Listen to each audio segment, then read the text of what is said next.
Good evening, Turbo Blaze gamers, and welcome back to another episode of this GLC Async Playoffs. We've got another one of the semifinal matches for you tonight. I've got myself and our Turbo Blaze teammate Lee Hoffman in the house tonight to do some commentary over a matchup that he's pretty familiar with. So I know that it's going to be really insightful to have him on. He is one of the builders, creators of this Curse Kiss deck. So this is one of the guys that we're very excited to have, in the commentary tonight to be able to kind of walk us through some of the ideas that, Spence is going to be trying to accomplish. And, just to be able to bounce off him is always, really meaningful in terms of us learning from these matchups. So, Lee, how you doing tonight, bud? I'm all right. I hope you guys are doing good. I think you let it open perfectly there. I just went through this matchup last round. To be able to talk my thoughts out loud of looking at Spence's side of the board or Espio side of the board, I'm hoping to bring some good value here and provide an entertaining game here. Semifinals, the lights are the brightest. It's going to be a show, Psychic. We just had Water yesterday. Super excited for to see who goes to the finals here. Yeah, definitely. So I am looking very forward to these players getting into this game, and so I think with that being said, little intro done, I'll hop in here and shoot them off, Lee, so that they can start, and we'll get right into the gameplay. Yeah, sounds good. All right, guys, you are good to go.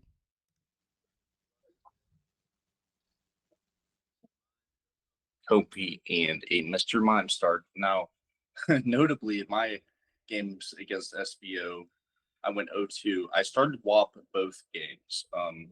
Right. For Spencer being able to start anything with one retreat is going to be okay. However, Mr. Mime being on the board without a way to remove it with such as Scoop Up Net or, cards of that nature is going to be, I could imagine it maybe being a liability. Going into blindside or lost mind turns. Just like Spence failed the heavy ball right there. Going first. Espio is going to be looking to turn through his deck. He has Comfy, probably the optimal starter here. He's going to be looking to get cards in the lost zone, come up with a Chimecho, look for the supporter and Pokemon, get a lot of consistency stuff. He was really hot hitting the Pokestop against me, hitting all of his search cards. Yeah, I believe in 2 Pokestops that we commentated on the stream. We saw a total of 6 items found and no cards discarded from SPO. Yeah, absolutely. I even got tempted and had to hit the Pokestop a couple times. To no avail, to very little success, might I add. But that's various. Some decks aren't meant to hit Pokestop, and First Kiss is like right on the border. Like you could really be punished. Like I discarded my Tulip in a couple other pieces over the course of the couple times that I hit the Pokestop. So I was punished pretty good. Yeah, you were punished, unfortunately, for not playing the card. Yeah, exactly. So we're gonna see Spence get it rolling here with the Artisan and attachment to the Iron Boulder, and we know that the way that Spence plays, he is very aggro. So we're going to see Spence starting to try to aggress on this board state of SBO as quickly as possible. Yeah, absolutely. Iron Boulder is start of the show here. Getting turn 1, going first attached to it before SBO can really, Curlia and other things, building his hand up. Being aggressive early is going to be the key to success here. Even if you don't see stuff like the Dusclops and the Togepi turn 1 going first, the Ralts Iron Boulder attaching to the active, finding the retreat tool too, that's just as good as that, honestly. Right. It's going to put a real timer on him because he's not going to be able to build his hand up in aggressive as in nature as he would as if he had all his support up. So he does find the Monkey. Attachment to the Chimecho, kind of just like I said too, get a card in the lost zone, come up, get your support stuff, He's going to be looking for Colress here, and I presume consistency basic to put on the bench. Yeah, we see Ralts there, and the experiment. Yeah. Not the most explosive term, but just having those cards in hand. Espio a race to get to 10, and when things go good, it can kind of snowball and get out of effect, especially when the Curse Kiss doesn't have all their guys involved yet. So I would look for a bolder attack this turn, maybe on a disruption angle, which would be probably like the best case scenario. Yeah, I think so too. You probably want to disrupt that hand and bring it to a more manageable hand size to be able to copy as well, right? Yeah, 7 cards I think it says for Espio right now, and like I said, like that's without the without the abilities. You get to put 2 in your hand from the Chime Echo, and then you're playing the Comfy ability also. So he can get cards in his hand early and not have to play them, try to mitigate the boulder as much as he can. So I think it certainly has to be a disruption card here. Or the other best case scenario is we play TM Evo in the deck. I think that getting the Dusclops or Togepi really quick would be an ideal scenario if you're not attacking the boulder here. We find Curlia discarding the treasure for 2. He must have another good card in his hand. Coffin, okay. So now we're going to see Togepi and maybe just Togepi. Oh, the Natu also, yes. Thing I took away from my list of the experience that I had in these 2 games last round is that I pretty much lost a game, not only because of the scenario with Wobbuffet and whatever, but because I didn't have Rhyhorn available. Yeah. So getting the Energy Accelerator down now and evolved it to a Xatu, making a manageable, 100 HP, they got to, kind of reach a little bit more over that 40 mark. No, exactly. Yeah, that's definitely a big point to note there. Mm-hmm. And so we do see Espio just ripped the experiment right away. Looks like he got a few energy out of that. Yep, absolutely. Got Artisan available. That's probably what he's looking at here. Eyeing up Tina, it looks like. And we are going to get Giratina down onto the bench. Mm-hmm. Fog Crystal for possibly an energy, possibly, yep.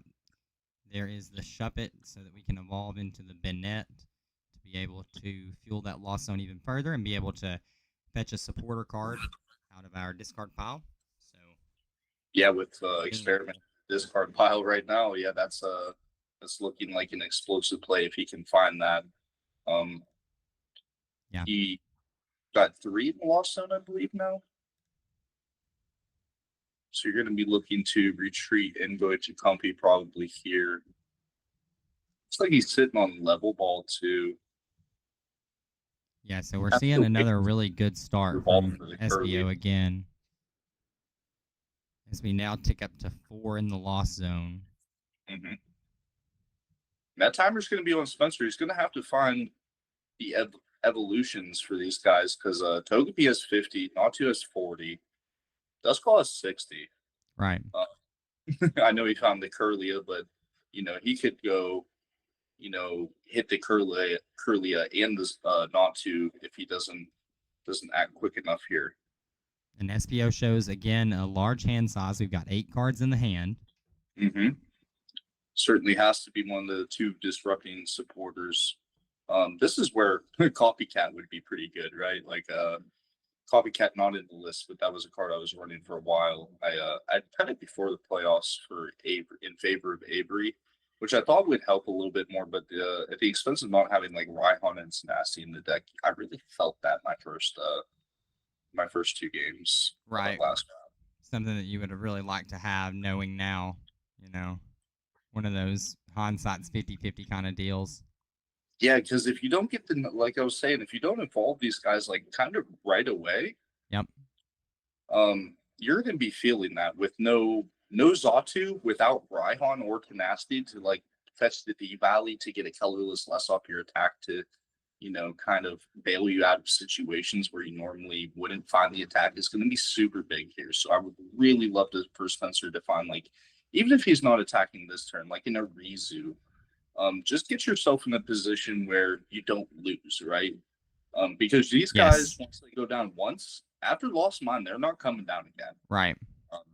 And I made that mistake. I tried to, rebench the Dust Call, and I believe it was mine not to also. There we go. Arizu, that's what I wanted to see there. Perfect. Yeah, perfect supporter there for the turn for Spence. Absolutely. Going to allow him to fetch out 3 evolution Pokemon from the deck. Yeah, you just add a lot more HP there. It makes it harder for Espio, even if he pops off with the Banana and the other things. You're not taking, close to 3 knockouts. You're gonna make him make some choices, and you might be able to respond. Exactly. The Boulder with the turn 1 attach and then not really getting after things after, though, kind of, and I know that's because Espio has 8 cards in his hand. That kind of feels a little sketch too. You'd like to at least take in 1 by this time. Right. But otherwise things are looking pretty okay. And is that Dusknorth I see Spencer eyeing up? Yeah, I believe so. That first one before the I believe so, unless he plays the full art in the deck. I think Dusknorth would be really big here. If you can deny the Shuppet here, you could really slow it back down the game for Espio here. Right, because exactly. You just have the Comfy for 1, and then maybe you hit Versus Seeker, best case scenario, to get the Colress Tenacity, or Colress Experiment rather, back. Right. So if we do have a way to rare candy into this Dusknorth, it would be... Oh gosh. Huge. Yeah, the target 1000% here is the Shuppet. Yep. So let's see if he identifies. Mm-hmm. And I'm sure he does. Spencer's a good player. Yeah. We both agree. He knows that what that Shuppet is going to be capable of doing for Espio's board state next turn. Right. Getting that Colress right back, sending, that's +4, and then that's assuming Espio doesn't hit a Lost Vacuum or a Lost Blender, then right. He's attacking next turn Lost Mine. Yeah, definitely. And that's what we saw in your matchup, is that it was consistently turn 3, turn 4, it was Lost turn 3, Mine. and that's where we're at, right? Right. Looks like he likes to just not blow anything up here. That's interesting too. I think knowing that Espio has 8 cards in his hand, 9 withdraw per turn, right, and seeing Shuppet on the board, knowing that Colress Experiment is in the discard pile, I think that's 1000% a play that you just got to make. Yeah, I think you have to imagine that Espio is probably going to be able to pull off this Banette this turn. Yeah, no, I think we're going to see Lost Mine this turn, 1000%. Because I didn't even take into consideration Comfy, so it's literally even just Lost Vacuum. Right. And 9 cards in hand, 10 with the Flower Select there. You're going to be able to go, 13 with the Colress Experiment here. Right. I mean, chances are you're going to find, and the Curlia too. You're looking at 15 cards here. That's a lot to say that the Psychic player is not going to find that in. Right. In my opinion. And so we're already seeing this Colress's Experiment looks like played again. Mm-hmm. It looks like he had Versus Seeker. Versus Seeker? Yeah, sure. Otherwise, it would have to be Mewtwo or, literally Versus Seeker. So we had to miss a Versus Seeker that Espio played down, I would imagine. Mm-hmm. So he's sitting on Guzma, too. Yeah. Yeah, Guzma, one of the premier Gust cards in the format, would allow Espio to bring something up of Spence's that Spence doesn't want in the active while he starts to spread damage counters around. and Lost Vacuum in hand. There's one, unless if Stabilized Prize, it's coming down this turn. Right. Um, Yeah, and so we see Spence somewhat punished for not dealing with this Shuppet. So we're going to actually discard the Guzma to the Mysterious Treasure. Going to search out a Pokemon. It's going to be the Banette. Banette going to then send itself to the Lost Zone. Allow Espio to recover a supporter from the discard pile. At this point, does he even need to recover Colress's Experiment? Or do you just get the Guzma back? I mean... Right, yeah, it's You don't have to get the Colress's Experiment at this point, right? And he's got Scoop Up Net. He's got the Artisan. The Bayonet's going to free up a bench space. Yeah, I just don't like how Spence handed that to him on a silver platter. Yeah. You can't give the opposing psychic player outs like this because like we were just mentioning, we're talking about 15 cards. That's a lot of cards to have in your hand. Now I can't see the count, but the escape or the Scoop Up Net is interesting. I thought he might have the Lost Vacuum that away to get to 10, but I'm not sure. His math might be right after like a flower select that I might have lost track of or something. Getting back to Guzma, you called it there. Yeah, I think you just gotta. I mean, the obvious here is go Togekiss. There's the Lost Vacuum. You can afford the Lost Vacuum. Spence's tools at this point. Yeah. I gotcha. Yeah, that makes a lot of sense. Yeah, you gotta imagine Togetic is smoked here, and then maybe fix math on the other 4 could just go on delayed. Like, yeah, that's really, really tough. Yeah, definitely so. And you called it. There is the knockout on the Togetic, and Gallade getting those additional 4 damage counters from the Lost Mine attack. Now there are 10 cards in Espio's Lost Zone. This Sableye is going to fire off 12 damage counters turn after turn. Yeah, it's just I don't love it because now you're in a position where it's like, what's Dusknoir really hitting, right? Like, sure, you can knock out the Sableye and then maybe take like another knockout somewhere else. But I just like maybe the Curly and then you swing active. Then you got Giratina to worry about. But it's really just going to be a recursion of the Sableye here. Right. Yeah, at this point, Sableye's on board, and we've not seen he's been able to do all of these plays without using his accelerator card for Espio. The Malamar. No, not the Malamar. The 7 cards in the Lost Zone. He can find 2 energies. I thought she says without his accelerator. Yeah. Darn, the cards totally lost me. But yeah, I imagine that's something that he'll eye up if he needs to attack with this Giratina.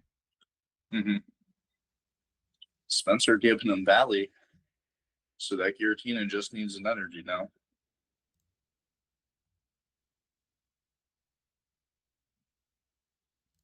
Looks like he's going to get an attack with Blade, though. Knowing that he's going down, I don't hate that. I would really love to see Spence just go fetch out like a Judge or something.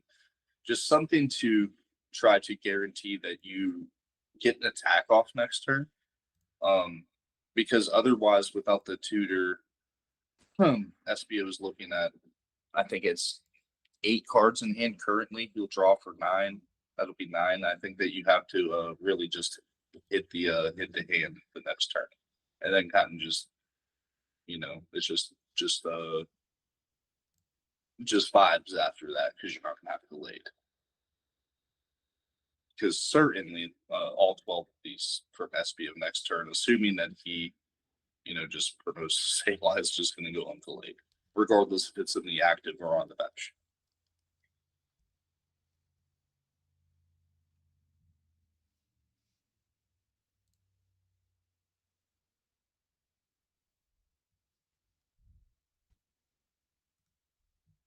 no supporter from Spence yet this turn, huh?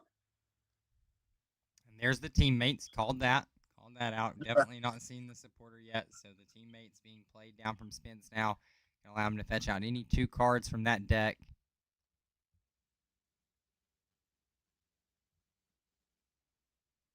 Just kind of got to feel bad because ideally, knowing that Spence had the candy in the Rizu play, you would really have liked to see the Togekiss get evolved first. Sure, he takes the Dusknoir in that scenario, but he can't. It's a weird spot because like the Dusknoir is going to blow up himself. Like Espio is not going to want to waste those damage counters there. So if you evolve the Togekiss, you're still potentially trading favorably. Right. And it would take more than one Lost Mine to get there. Oh boy. Clairvoyant Sense and not Zatu.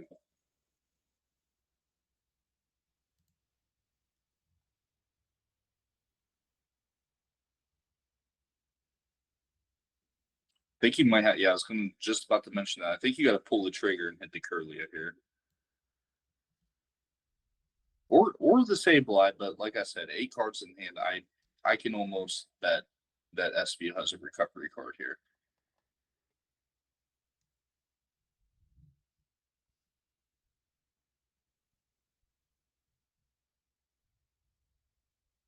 Nine cards in Espio's hand. Yeah, 9 cards, but Spence is able to take a double knockout there. But in the same vein, even with taking out the Sableye, with 4 damage counters on Delayed, Giratina in the Dimension Valley just says, like, out of those 10 cards, like, I just have to have an energy to deal with the Delayed. Right. We know he took back Guzma, so it's really his world right now. And the other card that I was mentioning earlier, Lee, that I completely lost the name of, Mirage Gate. So Mirage Gate also live now at this point as well.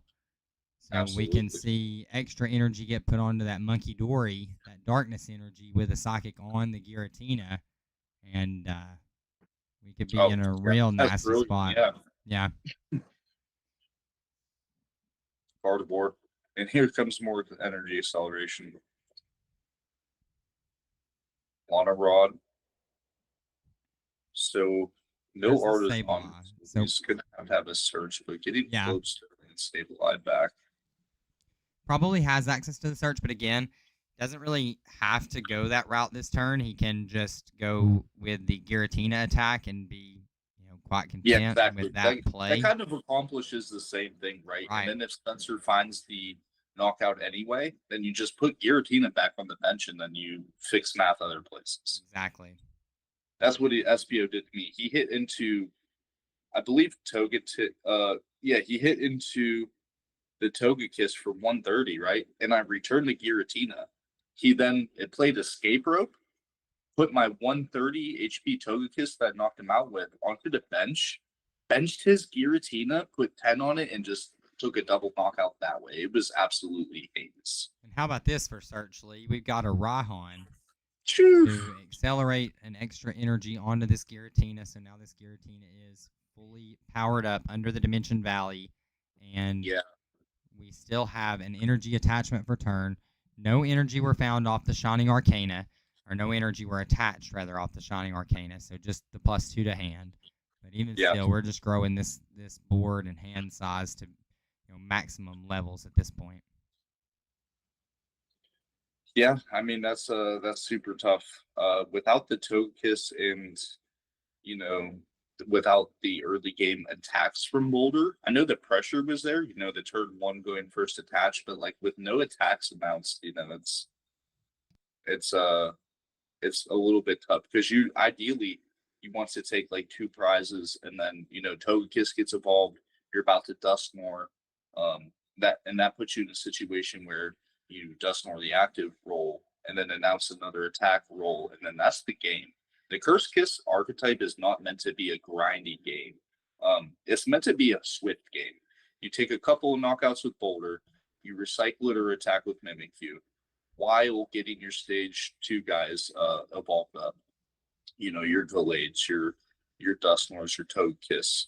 To be able to put yourself in a rolling chance of getting ahead in prizes that way. Right. Like that's what it's meant to do.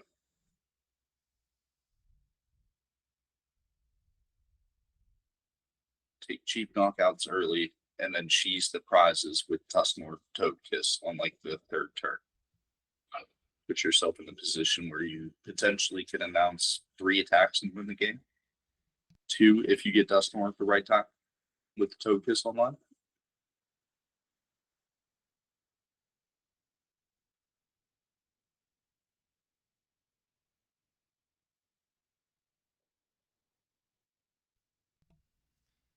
All right, so now over to Spence. We do see the knockout taken with the Giratina, and the Monkey Dory get an attachment to it. I'm not sure if that's the Darkness Energy or if it's a retreat tool. Looks like you turn board to me. Yeah, that's And, kind of what it looks like to me. Looks like Spencer's eyeing up Tulip here. Okay. Espio again with a pretty large hand size. We're looking at 9 cards over there on his side of the board. I gotta ask, what's the timer looking like? Are we closing in on like 30-ish minutes? Yeah, so we're at 1 hour and 5 minutes right now left. So 25 minutes through. Yep, 25 minutes through the first set of the games here.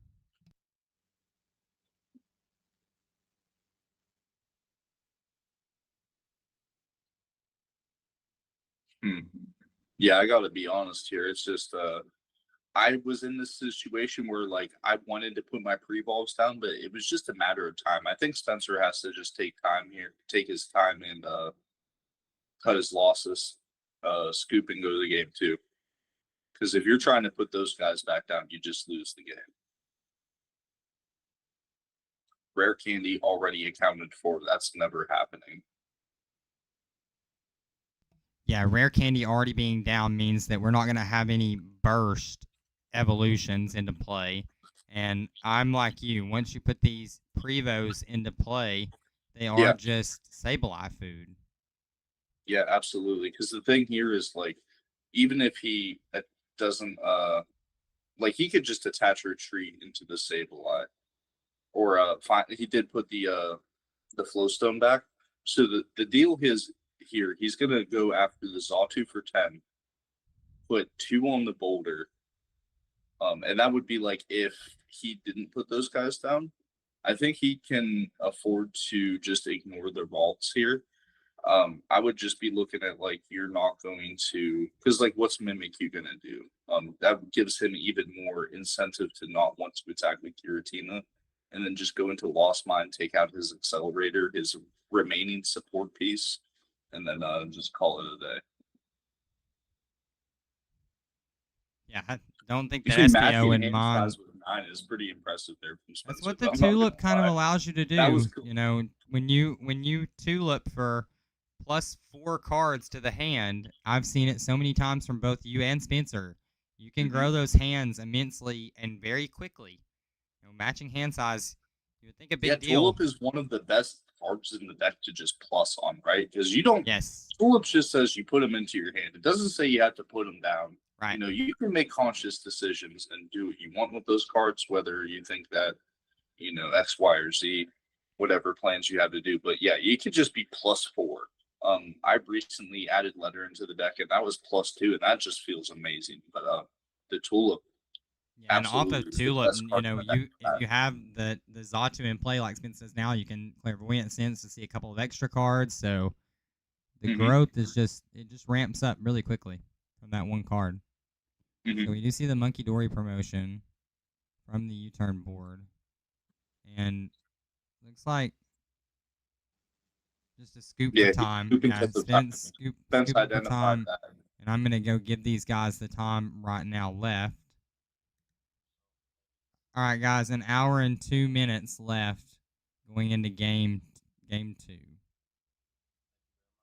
I will say, First Kiss is notorious for being able to close a game in, 12 to 15 minutes. Yes, because that's the advantage for the Curse Kiss list, is that knowing that the timer is in play, these players are not able to, take multiple minutes on each decision. So Spence has the advantage in the fact that his deck is designed to close games quicker.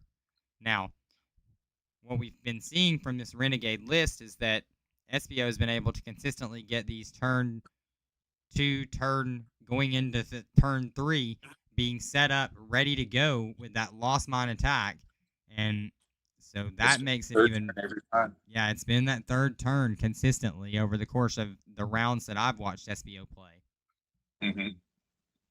Yeah, absolutely. Like getting the boulder and the active and energy on it just wasn't enough because Espio was able to build his hand size to, bring it at least to what you start the game with 7. Right.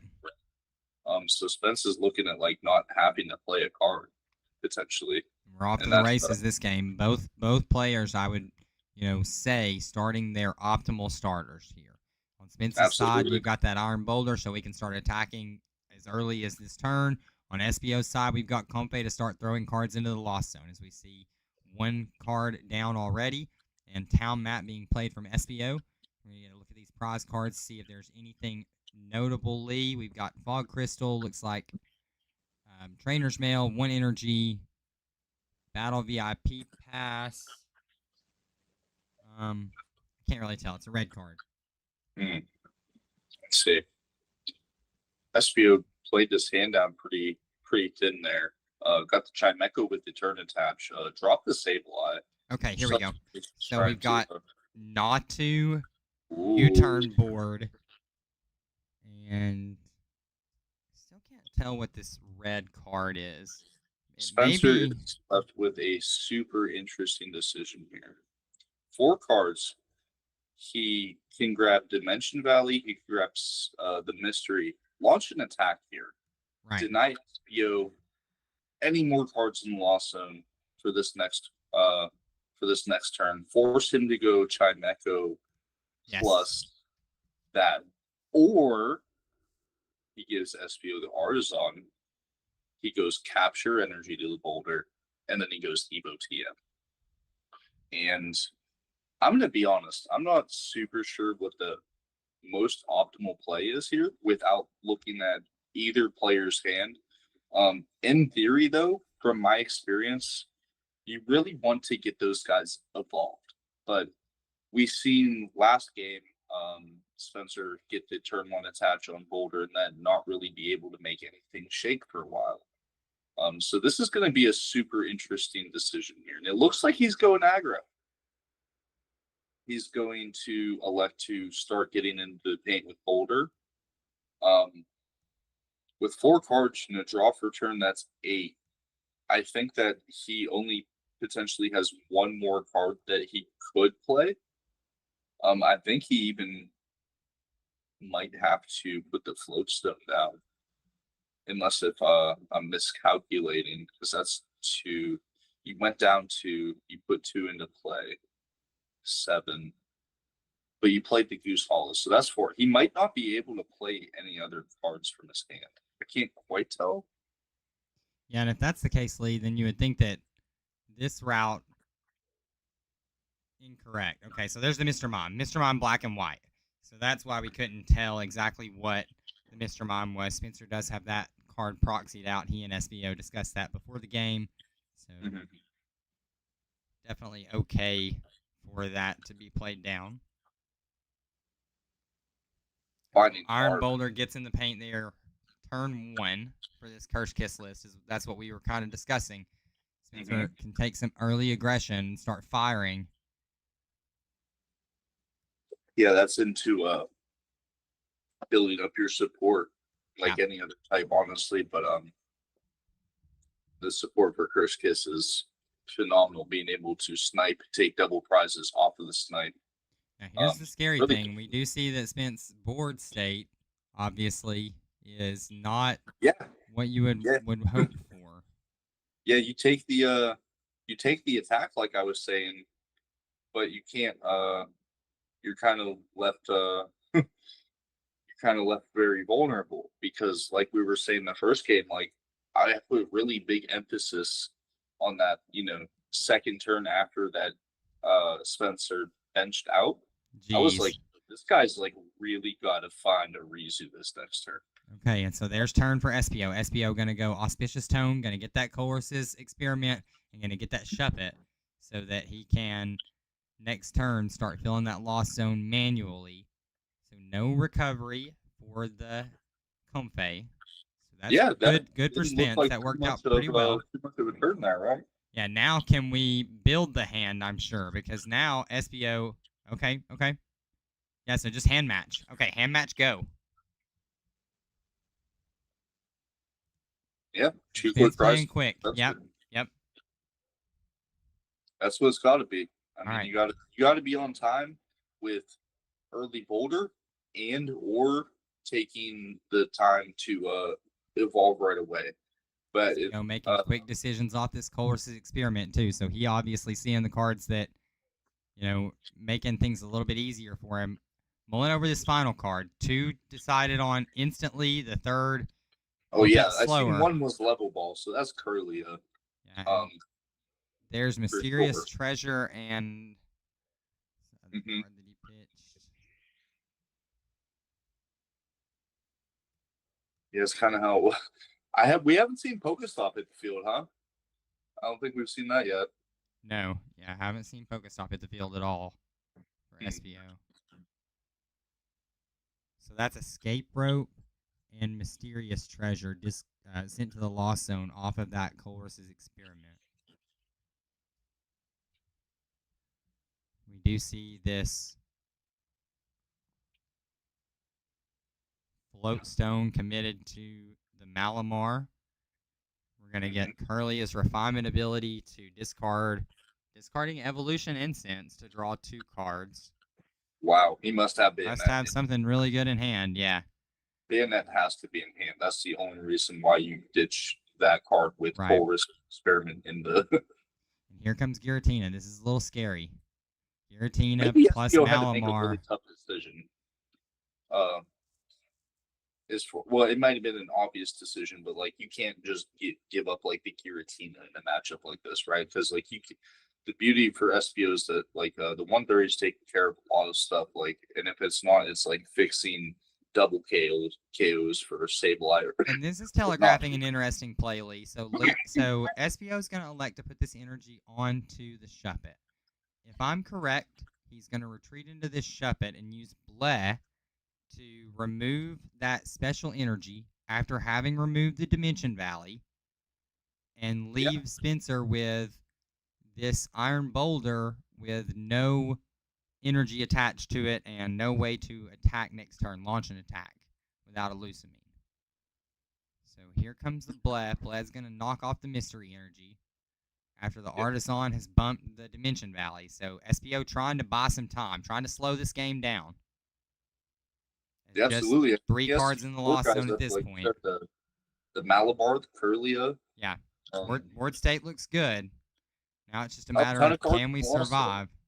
Yeah, only 3. Only 3 in the Lost Zone at this point that I can count. Did he just pass?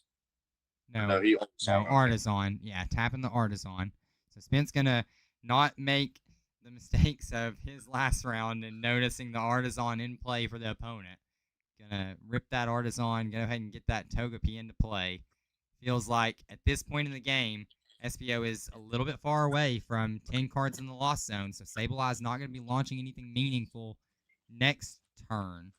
Yeah, absolutely. No, I love this selection. Togepi has the least amount of HP of those guys combined. We've seen 80 is like a really good number for like a Lost Mine to like fix Path with Delayed or for Spence's own Delayed.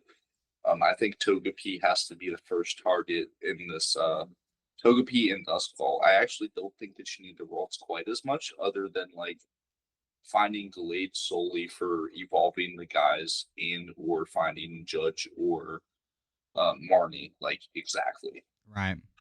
I think those are the only. Yeah, so I'm very happy to see this here because you and I had both kind of discussed that. You would think that the only reason that Espio would go ahead and be safe pitching that, pitching the Evolution Incense was if he probably had Banette in hand.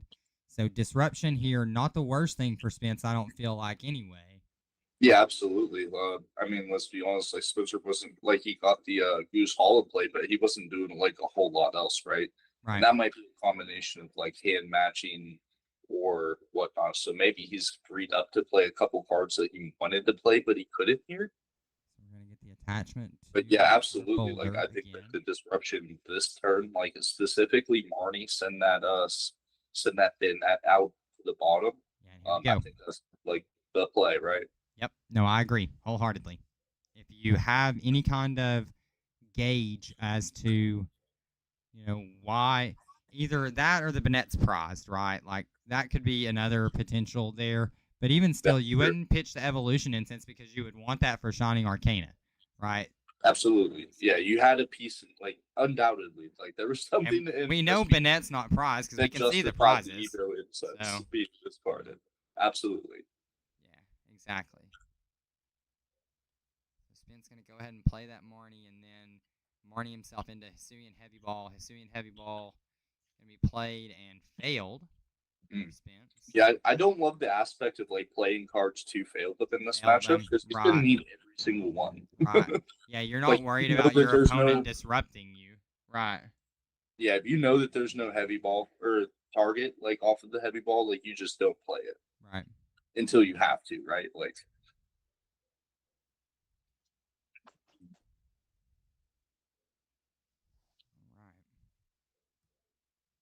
Over to Espio now. We're going to start with a Battle Compressor to dump some Psychic Energies and that Hisuian Heavy Ball. No need for that card now that the prizes are face up.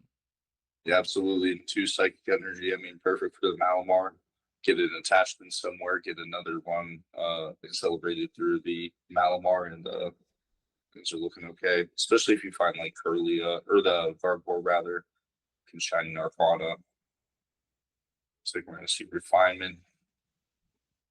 Oh my goodness, Lee. I didn't quite catch it. What was it? The darkness energy sent. Here's Pokestop. Okay. So like what is in this hand that okay, so Pokestop not great for Espio that turn. Gonna discard the only keeping the ordinary while there. Iono and the energy. Energy is gonna get recycled from the Malamar. So not the worst, but must not have access to another Psychic Energy in the hand. And notably now that we put Pokestop into play, we can't play Dimension Valley, so not sure what the angle is this turn. We get the Rainbow Energy onto the Monkey Dory to put 1 damage counter on the Monkey Dory, so we can start moving damage around. Counter Catcher's going to bring up this Togepi.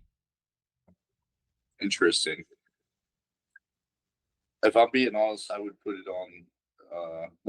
He might have aspirations of attacking for 50 somehow in a future turn if it's not going to be a Sableye with no cards hitting awesome there. Can we just I would really like to just see the Mr. Mime like Togepi can shuffle one of those cards into that are in his hand into the deck. Right. A real sneaky way. Yeah, and you're going to have to attach the Togepi presumably to retreat anyway. Unless if you have the float stone angle capture. Okay. So for those of you just joining in tonight, we are in our second game of this best of 3 in the Async Playoffs. Espio taking game 1, playing this Renegade Psychic deck. It is aiming to get cards into the Lost Zone to fuel the Lost Mine attack from the Sableye that we see on Espio's bench. Spencer playing the Curse Kiss list, where we're aiming to use Duskull and Dusknoir to be able to manipulate prizes, along with Togekiss to be able to take extra prizes. And now we're going to see a Dimension Valley, or a potential Dimension Valley, restored from Spence from this Lusamine. And we've already 3 cards from Espio's hand. I think after Barney, he might be close. I think we got it. I think we're close, because why else would you put the Dimension Valley into play? We saw the Capture Energy get played down to the Togepi. So yeah, we do have the hand match, and we are going to see a retreat into this Iron Boulder to start swinging again. That's a big knockout there. I'm not going to lie. Yep. Yeah, that's creeping towards 45 minutes left in this match. We've got 47 minutes left at this point, Lee. So still plenty of time for these players to, get through this game and still eye up a potential good game 3. But if Spence can close this one out, then he's going to be, I feel like, positioned in a little bit better spot going into game 3 with the time, the way that we've seen the time. Espio for sure. If he can close this out in the next 10 minutes, he'll be able to take a breath, take a step back, realize, or reflect on like what has happened. I'm sure there's some things that both players at this point would like to have taken back. But the one thing that I noticed from Spence game 1 was the reluctancy after the rare candy, not sniping and enabling that. Here's my guess, Lee. I'm gonna spill something to you, okay? Espio held the 1 damage counter in anticipation of what we were gonna see this turn, which is a Giratina 130 plus move the 1 damage counter to the Iron Boulder for a clean knockout. That's something. That's what we're looking at. Espio having the foresight to see that if Spencer was going to be attacking this coming turn, it's probably going to be with this Iron Boulder. So don't put the damage anywhere. Don't declare where you're going to put that at that moment, because you know that you're not going to be getting any additional damage into play until Giratina attacks. Yeah, absolutely. And like Espio could have messed that up. He could have just put it on the Togepi to make it a clean 130 on the Togepi. He could have got giddy with that, put it somewhere else. But so here we go. Yeah, we got the 1 damage counter on, plus the 130 damage from the Giratina attack to take a clean knockout, 4 damage onto that Monkey Dory to be able to manipulate that for the rest of the game. So this game, I think what Espio is acknowledging is, okay, I'm so far behind on getting these cards into the loss zone that I'm going to have to do that passively now. I don't have the ability to just continue to sit back. I need to start taking some knockouts to get this Iron Boulder out of play, quite frankly. Because it's been a menace. It's already taken half the prize cards in this game. Yeah, we see like Spencer's left with little support. Wasn't able to evolve the Togetic last turn into Togetic last turn, so we're not seeing Togekiss unless it's Candy. We see some cards in Espio's hand. Here comes an Ultra Ball, discarding Ball Guy and Quick Ball. So Ball Guy not going to be much of value with those balls already in your hand already. Absolutely. It's to iron up an evolution here. Yeah. You'd really like to see, with Dimension Valley in play like the Tulip, but it's going to be even more so now because you'll be able to accelerate. Right. With the Xatu. Yeah, no, I would love to see a Tulip play this turn. That way we could get back that Iron Boulder, accelerate the energy to it, still have the attachment for turn to go to the Xatu if we need to be able to retreat. Throw that hand up. For sure. Versus Seeker. So what's Versus Seeker getting us, Lee? Versus Seeker getting us Marnie. Last card in hand. I mean, what at that point, what else are we looking at? I don't think there was like great options off the Versus Seeker, if I'm being honest there. Guzman Hala, I believe, was the first supporter played this game, and so Marnie, I believe, literally the second. There's not been much played in the way of supporter for Spence, so that Versus Seeker with only 1 card in hand, with no cards in hand essentially after playing it, felt pretty good. Yeah. Togetic hitting the field. I do like that a little bit more, that Espio doesn't have all them awesome cards. Because you said, like you're just like swinging in with Giratina and then like hoping to do that passively. So the one thing that Spence does have is time to do something like that, right? Like that's almost as good as Tulip, but without the energy, I would love to have seen an energy there. Yep, stalled out. So Espio definitely getting that turn, and no retreat from Spence from this Xatu. So he established the Xatu only to lose it this turn. Yeah, that's That's really tough. Here comes Lost Blender. Nope, that's Lost Blender, Spence. He's going to draw a card. There we go. All right, and then Curly, you're going to pitch something else to draw 2 more. Mm-hmm. Espio going through the motions here, just expanding this hand size, growing with the knowledge for his plays this turn. Yeah, with Marty being down and versus Seeger being down, like now to match Espio's hand size, you only have Judge. Right. Zod's about to go down. No Curly on board. I'm going to be honest, not this gonna is be looking really rough. Yeah, and like you would need kind of the tulip into the Dimension Valley, but you'd have to like attach and retreat to it. And that's just too many cards to be playing to match a hand size of that Right. nature. So like that's really tough. Yeah, I think at this point the best bet to attack will actually be that Mimikyu. Oh yeah, for sure. So, and again, that just plays right into what Espio wants to do. We now see 5 cards into the lost zone for Espio. And this is kind of what I was talking about too. Shadow Impact just going to take a knockout. Oh, was that escape, bro? Okay, Giratina did move the damage. It was escape. A Guzma play. Guzma. Oh Yep. my goodness, that's brutal. So Guzma up to Togetic. Togetic off the board now. But Dimension Valley left in play. Still in play. Valley's still in play. Mimikyu still in play. So a knockout is potential here. And there's the Judge. Oh, but we knew that he didn't have an energy because we would have attached it last turn anyway. That is very true. That's very true. So we need to see.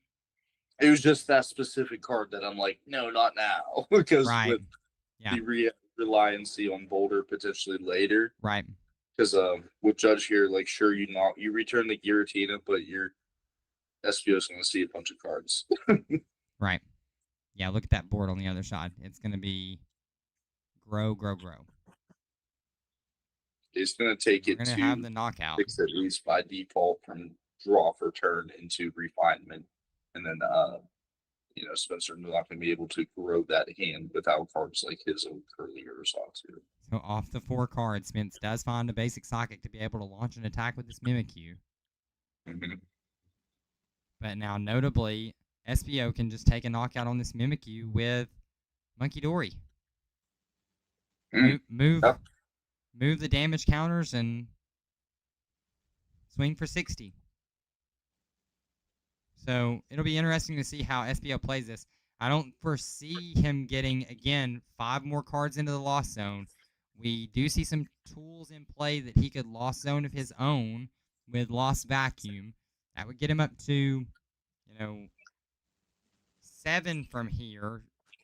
And we would still need Colress. Better because Giratina can just come right back down. Sure. With the Malamar and Dimension Valley still being in play. Right. So putting more damage on his Pokemon to move is pretty brutal. Right. Because you're gonna fix math on the Mr. Mime. Because what's that, 4 Mr. Mime? Yeah, 4 on Mr. Mime from the Mimikyu attack this past turn, the copycat. So we are gonna go a little bit slower here. We are gonna be a double knockout.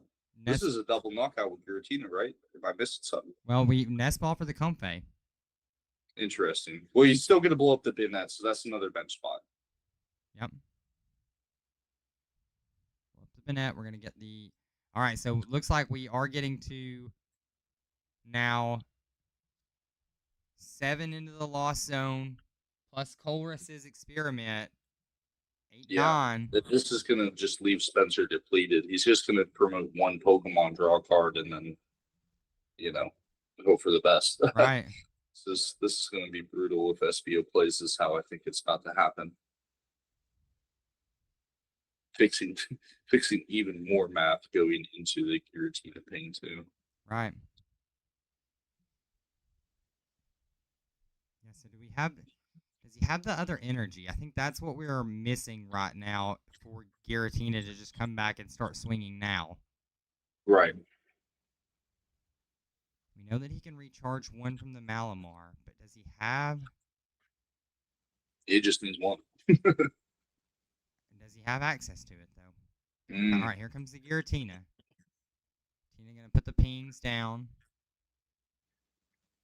All right, here comes the play, Lee. 3 damage counters moved off onto this Mimikyu. Are we at 10? Oh, yeah. Is that game? Oh, is this just game? Oh, yeah. That's game. Oh, yeah. Missed one card falling into the lost zone there, and Espio Yeah, I instead. actually lost track of the cards in the lost zone. Well, I knew we were at 9. That just sneaks up on you, right? Like, yeah. The Bennett does sneak up on you, and that's like what is to be said about how this matchup has kind of played out for both you and Spence. That the lost zone gets fueled out of nowhere, right? I was just saying the turn before. Yeah, I don't think that we're going to see a Sableye this coming turn. We don't see enough cards truly into the lost zone to be able to go from here. We got 5. We could get there. Yeah, absolutely. You get the Bayonet into a Colress, into a Lost Blunder, Lost Vacuum, then you're just like there. And then it's that's really scary. Yeah, we had to miss a Lost Vacuum or something played somewhere because I think we did. We were looking at 3. Because I was under the assumption that Giratina double knockout was the best thing that could happen there. If I'm being honest, I did not foresee the Lost Mine. If I knew that he was going to Lost Mine, or that had that like on the table, and then like fixing damage with the Giratina at the same time, like that was like that probably fixed it for exact math. Yeah. Because at that point, Mime needed 2, Xatu needed 6, and Mimikyu just has 7 total. You move 3. That's more less than 12. Yeah, that's just game after that. I think that's another indictment to just show you how important it is to really like diversify your lane. You want to attack, but you want to evolve, right? So it's like you want to play all these cards, but you want to match their hand size. And that's what makes this matchup so tricky, because Psychic is notorious for building their hand up so fast and big, right? They could just like sit on things for the opportune times. And hey, Lee, hang on just a second, bud. Let me...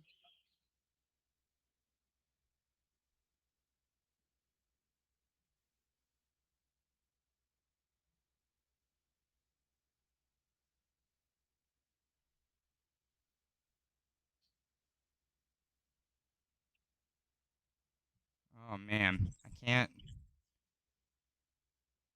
exactly tell. Yeah, so we'll have to go back and watch this. It looks like there may be 9 in Espio's Lost Zone. There's one card that's like hanging right on top. Is it you that's noticing it, or is there somebody in chat?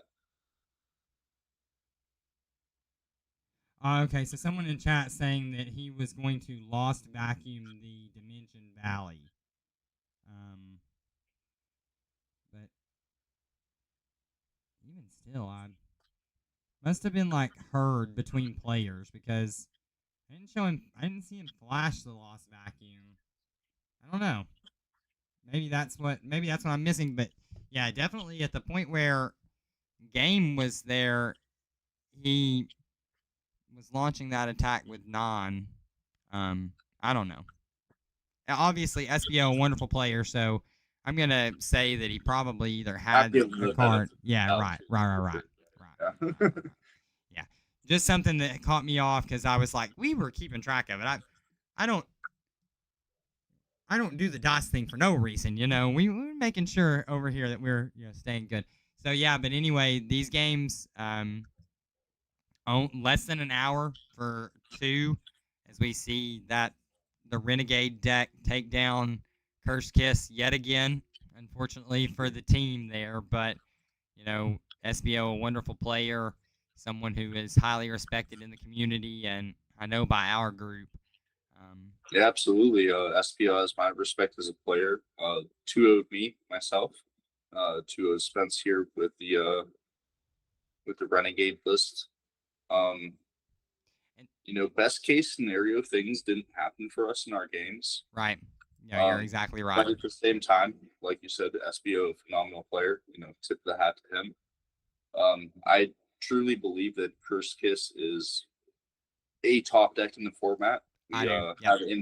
have public endorsements from Andrew Mahone, who's played it personally, and everybody has their own twist on variants, right? But I really believe that Curse Kiss is a phenomenal deck, and that's not it shouldn't be lost that this deck made it to the playoffs under me and Spence.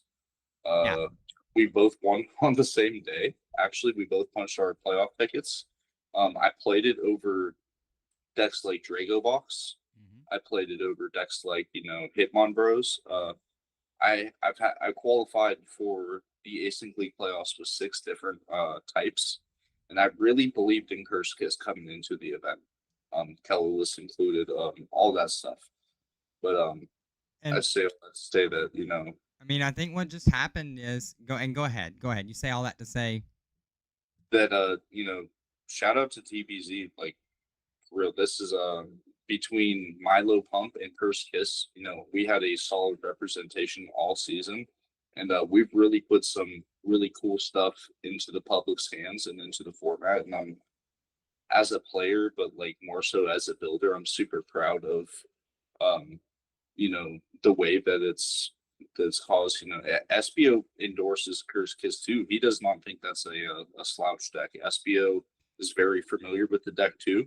So maybe against somebody where, in lesser capacities and whatnot, and I'm not using that as an excuse, but I think that it's one of those decks where it's it's at the door. It busted down the door, and now you got to answer to it. I think that it's going to be here for a while. There was six Curse Kiss variants at the Full Grip 3K also.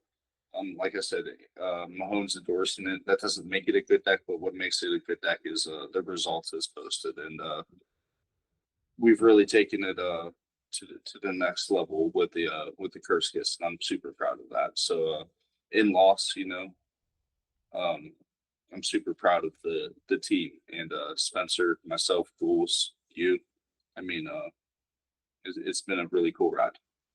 yeah, for sure. And it's just one of those things where, we see Pokemon just like any other card game, there's variants, and especially in a format like Gym Leader Challenge where, we are playing cards that are one of cards. Sometimes cards are just not going to fall the way that you want them to fall. It's definitely a situation where, Curse Kiss having to evolve through it definitely added up with the ability for Lost Mind to be able to take multiple prize cards through these smaller Pokemon. And I was going to say that too. I think that's just what it boils down to. I really do. Yeah, like it's just really a really bad matchup in between these two decks specifically when they interact with each other. Right. Because like you said, like Curse Kiss wants to evolve this, that, whatever, and when variance takes its fate with that, and you're not able to find your Dusknoir, you're not able to rare candy in your Togekiss, and find these cheap prizes along the way, and you're on such a strict timer with the Lost Zone engine and Giratina, and when you play cards like Dimension Valley that your opponent can also take advantage of, like there's so many micro things in these games that really add up, and it's really shown to be on stream a very unfavorable matchup for Curse Kiss. But I think that overall, I'm not saying it's the better deck one way or another, but and I'm going to endorse my own stuff. But I think that it's not the best showing of what the deck can do in a matchup like this. Right. Yeah, no, 100%. I totally agree. Just the cards like Wobbuffet. Like, I opened up Wobbuffet twice, and that just does nothing in the Psychic Mirror, right? Like, nothing. There's so many micro things that can, happen in these matchups that are suboptimal, right? Like, that don't help you in the right situation. The Mr. Mime doesn't help. The Wobbuffet doesn't help. All these other things. But yeah, I just couldn't be prouder of the guys. Shout out TBC, like shout out the gang. Yeah, for sure, definitely. So I'm very proud of the consistency that you guys put up throughout the season, and making it this deep into the run definitely is kind of a proven kind of moment for us. We Spence mentioned in the chat. We also see Dragobox kind of in the async playoffs. Vic, piloted a style of Dragobox through the playoffs, winning his first round. You see Ghoul's Hydro Pump, Milo Pump list in the finals now being piloted by a different player, but a 58 card replica of what Ghouls put together. So Yeah, there's no reason to hang the heads in a card game with variants where sometimes matchups too just affect the way that things are going to play out. I'm very yeah, excited. absolutely. No, these variants are all proven, right? Yeah, Like you said, Ilo Pump, yeah, tournament champion, Drago Box, tournament champion, Curse Kiss, me and Spence, tournament champion. These decks are proven. Variance is just part of the game, And you, like you said it best, you play one ups, and you can't always control the weather. right. Sometimes it rains, sometimes it shines, and that's not a testament to whether or not the deck's bad if it has a bad showing. That stuff happens, and Hmm. everybody's different. Like I see plays, you see plays that you think are obvious. Other players, like I know I miss plays all the time. Nobody's perfect, and And it is cool still to see two of our big community friends make it to the finals. I know that I am excited to go ahead and probably cast that finals as well. I know that both Ravi and Espio don't mind this atmosphere, and I think they would like it documented as well. For just some to have to watch back later on. yeah, absolutely, One of them be a champion for sure. So stay tuned for the conclusion of the async playoffs. Um, Now that all of our Turbo Blaze guys have been eliminated, we are just down to the final two. It is Espio and Ravi for the championship for this season. And I know that there's a lot of things going on within the community right now. I think that there's another async tournament starting up very soon. So we are going to be looking forward to putting in some work to be able to be right back up here at the top of the mountain. This is right where we want to be. We want to position ourselves right here amongst the best players in the Gym Leader Challenge space. So I don't foresee us going anywhere. We've taken the loss. Now it's time to rebuild. Right? It's the old sports absolutely. adage. Well, guys, from both Lee and myself, I know it's been a little bit of a shorter one tonight, but have a wonderful rest of your evening. Go spend some time with your families, and we'll look forward to seeing you on the next time here on the Turbo Blaze YouTube channel. Thanks for everyone for stopping by.